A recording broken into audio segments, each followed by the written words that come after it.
Chers amis, bonsoir.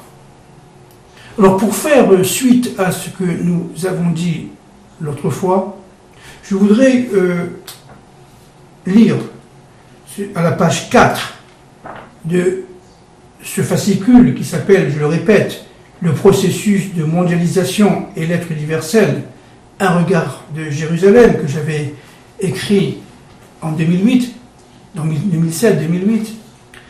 À la page 4, donc, j'avais écrit la chose suivante. Cette dynamique de l'unité se perpétue malgré les apparences contraires dans l'organisation socio-économique et démographique du peuple du retour sur sa terre. Ainsi, je lis, pour l'observateur averti de la société israélienne, l'extrême diversité des réalités et des composantes démographiques, par exemple, laisse apparaître une des vocations les plus universelles du peuple juif, hébergé avec toutes les souffrances que l'on sait dans des pays distincts au vécu spécifique. Langue, climat, psychologie, culture différentes. Chacun étant porteur dans un cadre global de messages et de niveaux de maturation différents, d'une représentation dans sa chair de la diversité par la représentation de l'universel commun. En Israël, je continue, chaque quartier, chaque portion de territoire, chaque citoyen porte en soi une spécificité et une représentativité d'un monde, d'une époque, d'un type de civilisation. Le melting pot israélien est révélateur de l'universalisme représenté en microcosme en Terre Sainte. Le juif d'origine grecque, française, éthiopienne ou anglo-saxonne est représentatif d'un espace-temps spécifique. C'est pour cela que l'observateur trouvera des systèmes culturels de type primitif, côtoyant des réalités d'avant-garde, des techniques productives ancestrales, jouxtant des technologies ultra sophistiquées, et cela dans un périmètre géographique exigu. Dans un même espace, plusieurs civilisations s'entrechoquent à travers les âges et les degrés de maturation. Ensemble, le peuple d'Israël, être multiple, à l'instar des 12 tribus originelles, tend sans toujours le savoir ou le vouloir, vers l'unité à travers la multiplicité. Alors, évidemment, ça résume ce que nous avions dit toutes ces dernières fois, mais je voudrais quand même amener un certain nombre de points qui me paraissent encore une fois essentiels pour comprendre où nous sommes actuellement et tout le vécu de la dynamique de l'histoire juive.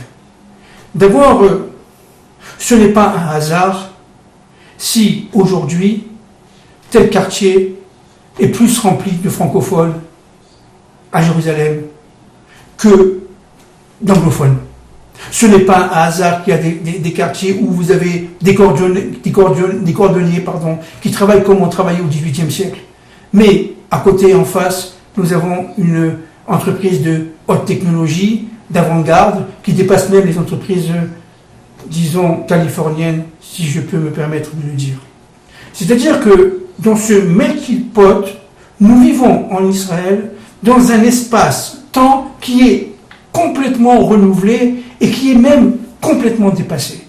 C'est-à-dire que chaque être humain, ici, en Terre Sainte, est porteur non seulement d'un message, non seulement d'une époque, non seulement d'un espace-temps, mais aussi et surtout d'un patrimoine.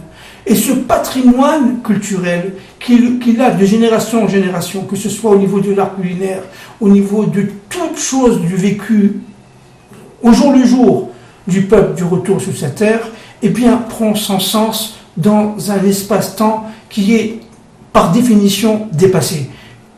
Je prends un exemple. On peut très très bien parler avec quelqu'un qui vient d'un pays qui a des cultures tellement différentes de l'autre, et pourtant, on se sent complètement liés. On a l'impression qu'on est des frères, et on est des frères. Et qu'en fait, on se comprend même par le regard, même par un sourire. Malgré le fait que, évidemment, il y a des tensions à l'intérieur d'Israël, c'est normal, encore une fois, c'est le phénomène mikvé qui apparaît, c'est le phénomène du retour qui est compliqué, parce que tout simplement, c'est le Tzibour, comme j'expliquais l'autre fois, qui est en train de se reformer, avant de devenir une Keïla, avant de reconstituer le troisième temple, et donc c'est chacun selon ses mentalités, ses formes de pensée, tout, eh bien, il n'empêche que de cela, il y a ce qu'on appelle le non-dit, il y a le silence. Et ce silence, il en dit long.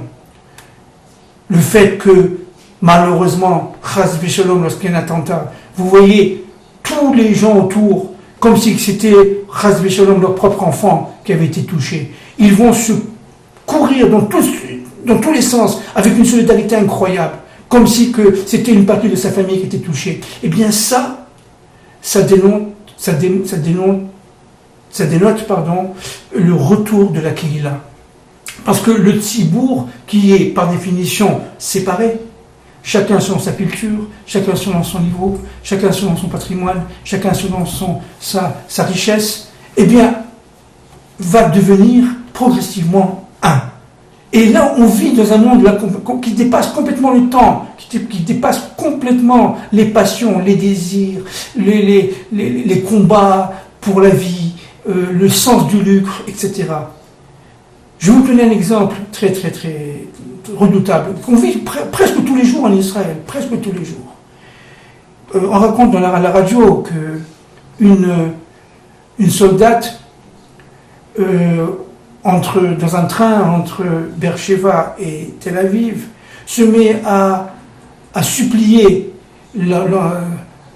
l'entreprise d'électricité de ne pas lui couper son électricité chez elle, parce qu'elle n'a pas d'argent pour payer. Et elle se met à pleurer, elle se met à crier, elle supplie par téléphone la secrétaire de ne pas demander de couper le courant dans son appartement. Eh bien, d'une manière tout à fait incroyable, mais tout à fait naturelle, un monsieur qu'elle ne connaissait pas se lève, prend le téléphone, il dit combien qu'elle vous doit. Et la secrétaire, un peu éberluée, lui dit elle me doit tant. Eh bien voilà madame, je paye pour elle.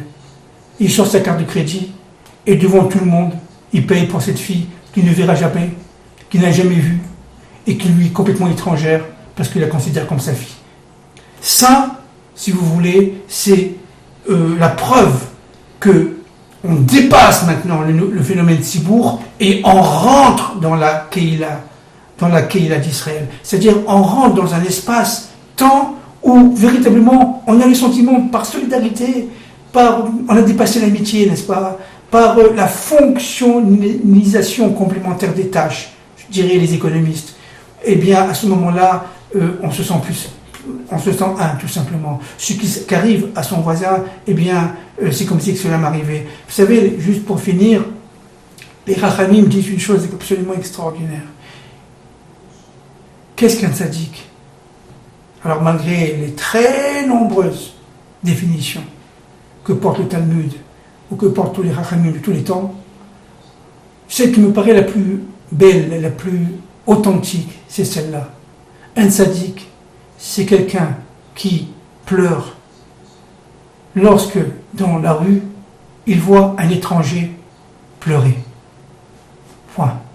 Ça, disent les maîtres du Talmud, c'est le tzaddik authentique. Et il faut arriver à ça. Ça veut dire qu'il faut arriver à un tel niveau de sensibilité que ce qui arrive à l'autre, c'est la même chose que si cela m'arrivait à moi. Dans le bien comme dans le mal. On est touché au plus profond de son être. Pourquoi? Parce que l'être collectif devient une Keïla.